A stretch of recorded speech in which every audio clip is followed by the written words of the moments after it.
At Space World 2000, the stakes never seemed higher. For the past few years, the Nintendo 64 was surpassed by Sony's PlayStation, and the shifting games market meant Nintendo was no longer king. Sony's PlayStation 2 was right around the corner, and Nintendo needed a killer app to showcase their next generation console. With the GameCube announcement at Space World, many were excited about the prospects of Nintendo's new home console. While many games were shown off at the event for the purple lunchbox, one stood out amongst the rest.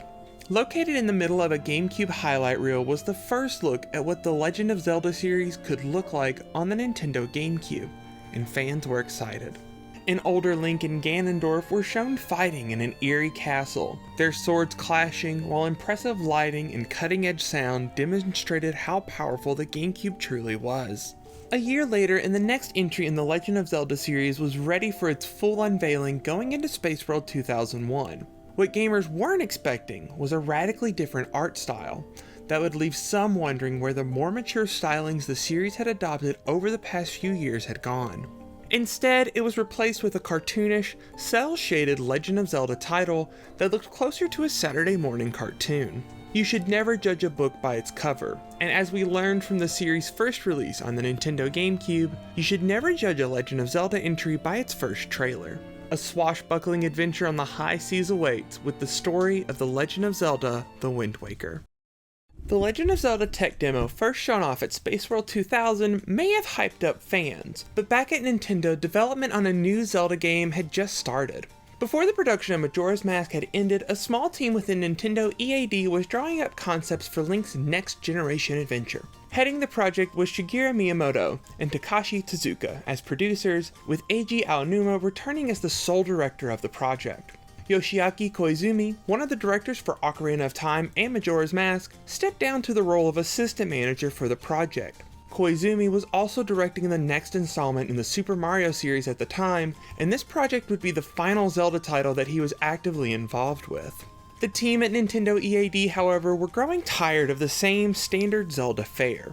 After making Ocarina of Time and Majora's Mask back to back, the team began searching for new ideas to change up the Zelda formula. Veteran Zelda character designer Yoshiki Haruhana had the solution to the team's problems.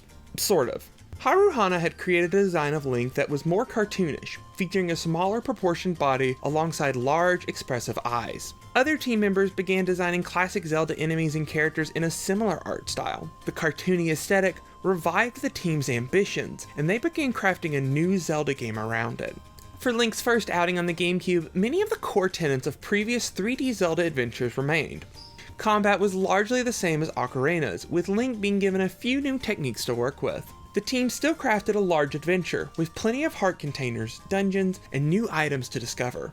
The biggest change came from the game world Link explored. Past iterations of the series had primarily taken place in the fantasy land of Hyrule, with Link taking the occasional break to visit Termina or Windfish Island.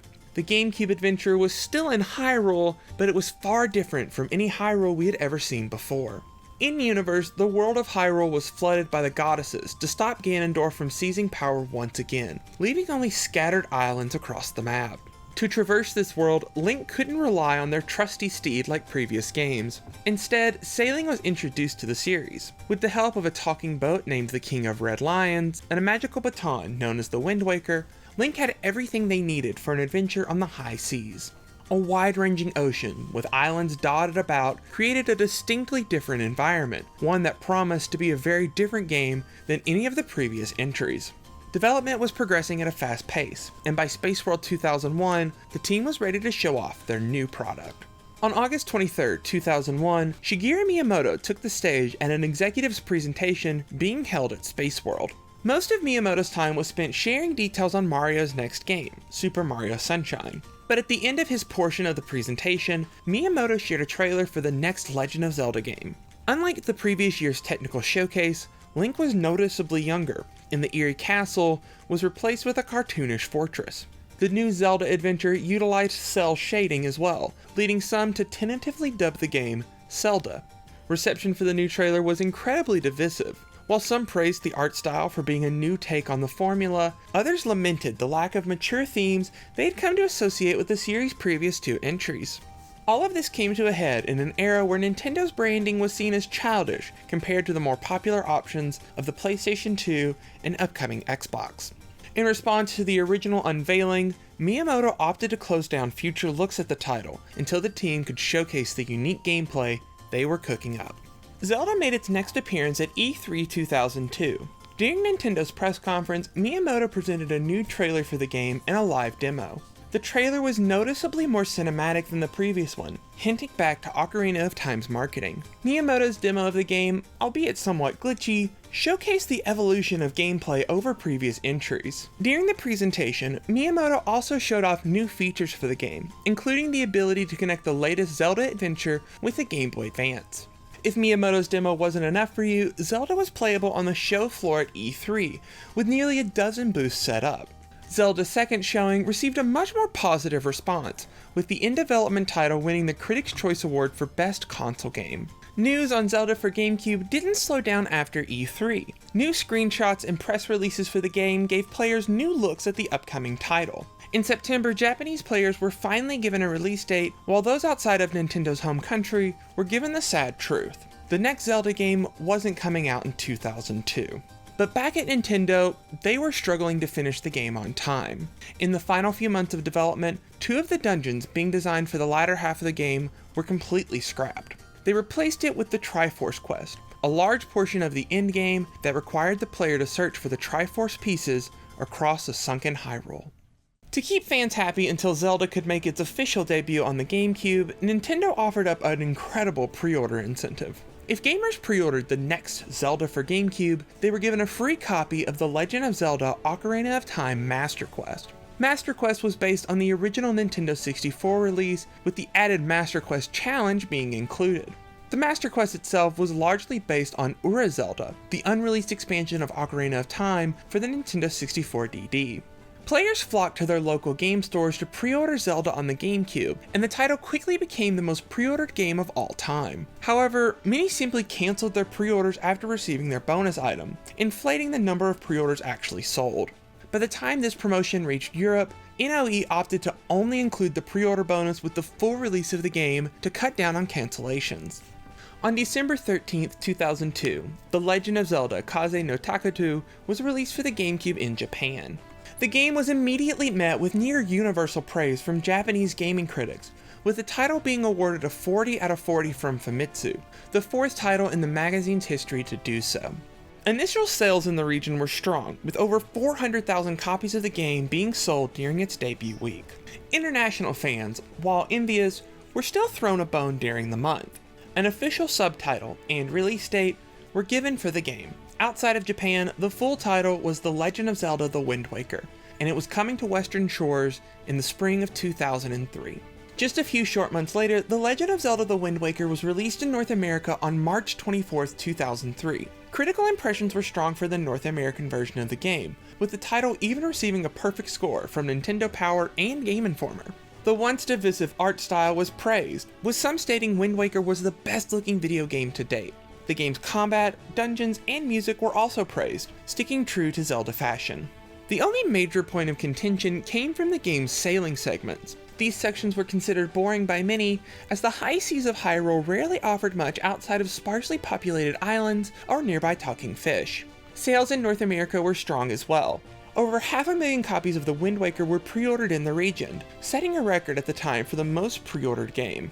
Within a few weeks of release, Nintendo stated that they had already sold through their initial shipment of the game, which was about 1 million copies. In both Japan and North America, Nintendo GameCube console sales increased significantly during the release windows of The Wind Waker.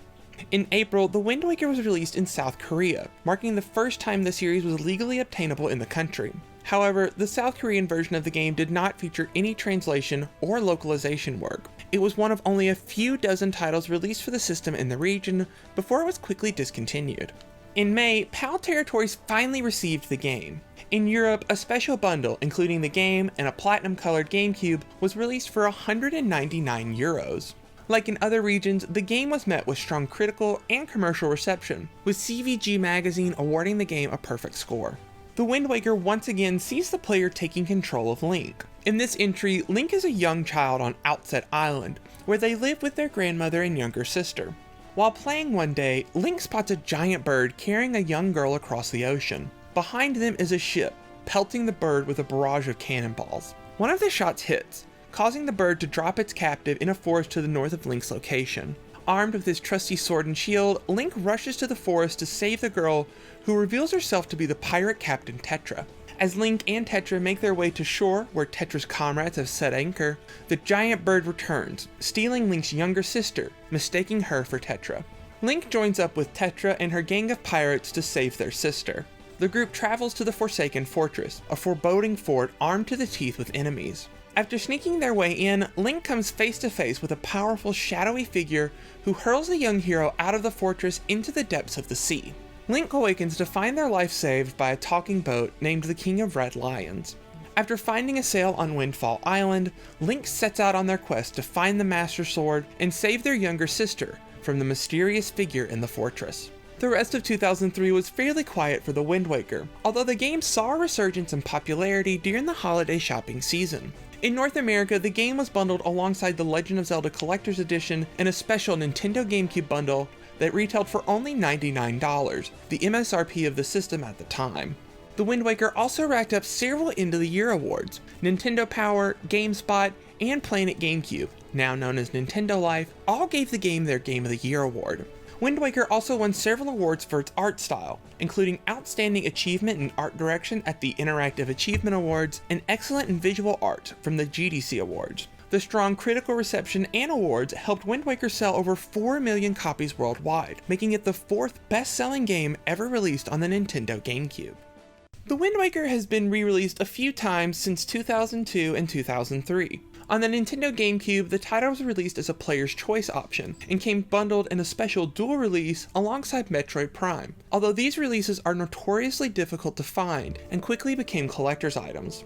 With the launch of the Wii U in late 2012, many began speculating about the possibility of GameCube titles being re-released through Nintendo's Virtual Console service, with Wind Waker being one of the top choices for many. At Nintendo, however, they had something different planned. During the January 2013 Nintendo Direct, Eiji Aonuma appeared to tell gamers about the development of the next Zelda game for the Wii U, that would eventually become The Legend of Zelda Breath of the Wild. After sharing details on the team's design philosophy for the next game, Aonuma showed off some screenshots featuring Wind Waker's iconic Windfall Island. More screenshots were shown off revealing an HD version of The Legend of Zelda Wind Waker.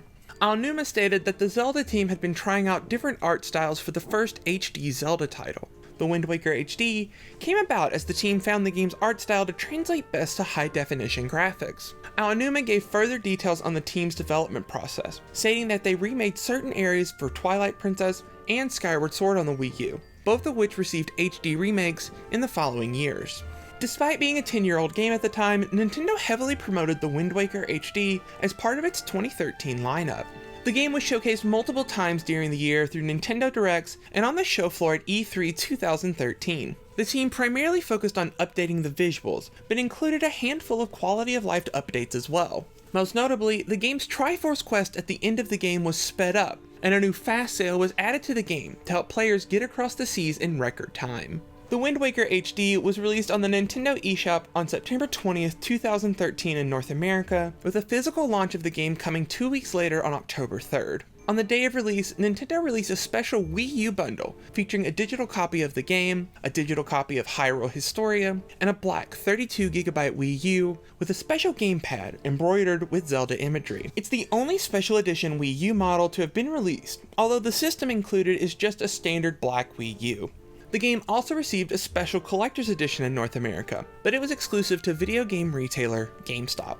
Much like the original, Wind Waker HD was met with strong critical reception at launch. The HD remaster was praised for its quality of life improvements and the game's use of the Wii U's gamepad to interact with different elements of the game. Some, however, were unhappy with the HD version's art style, preferring the original cel shading over the HD treatment.